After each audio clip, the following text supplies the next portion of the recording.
Hello, Bobby Torres of Frightbox Recording here. So the question is this: what's the secret behind achieving that big, wide mix that we're all after when mixing a project? Let's discuss.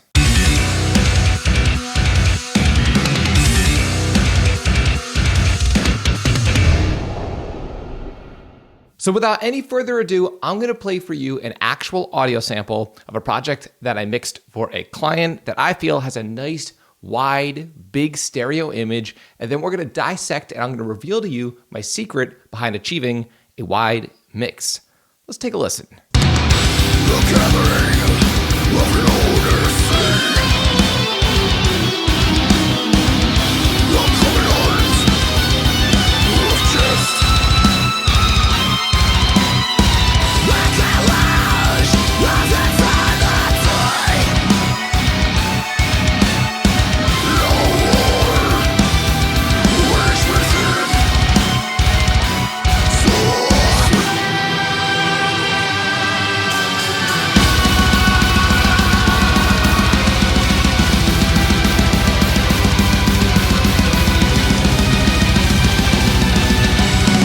Okay, if you're interested, that sample is by my good friends in a band called Ursius Fragment. I will leave a link below in this video's description to their music.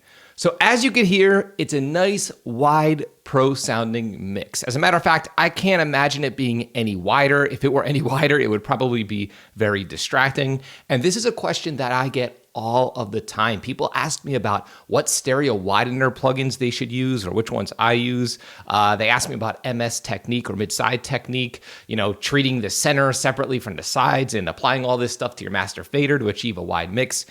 And here's the reality. This is the thing that I've learned through many years of doing this, over a decade of mixing and working alongside other professionals, is that most pros don't rely on these gimmicks. And not that these are bad techniques. Don't get me wrong. There's nothing wrong with stereo wideners or anything like this, but that's not where true width comes from. The secret is that true width and size in a mix comes from simple volume and panning. Actually, more specifically, it really comes from your pan moves.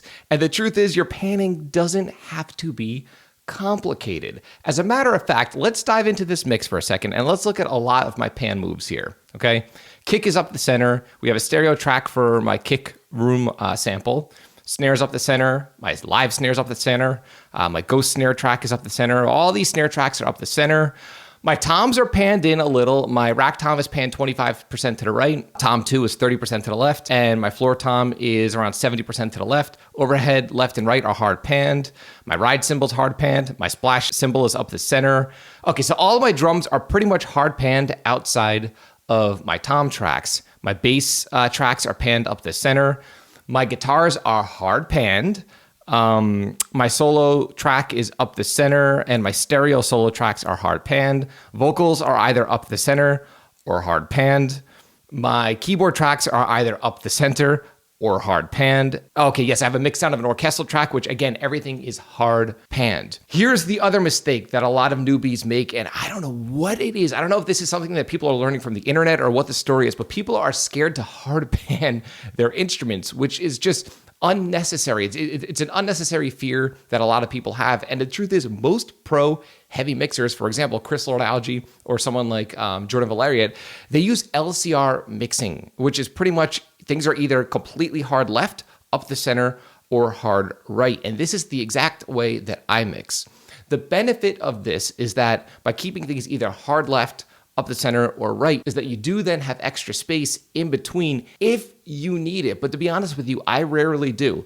For the most part, when it comes to panning, the things that I do prefer to pan in slightly, meaning not hard left or hard right, would be my toms on my drums. Sometimes maybe a lead guitar overdub that I want to kind of have sitting in between up the center or a hard left or hard right. Same thing with keyboards, same thing with some backing tracks and vocals, things like that. But when it comes to my main tracks, rhythm guitars especially, people seem to freak out about panning or hard panning rhythm guitars when most pro heavy mixes have their rhythm guitars hard panned. There's no reason to freak out about it. And the same thing, especially with overhead tracks. I see people panning in their overhead tracks. Now there's a caveat here.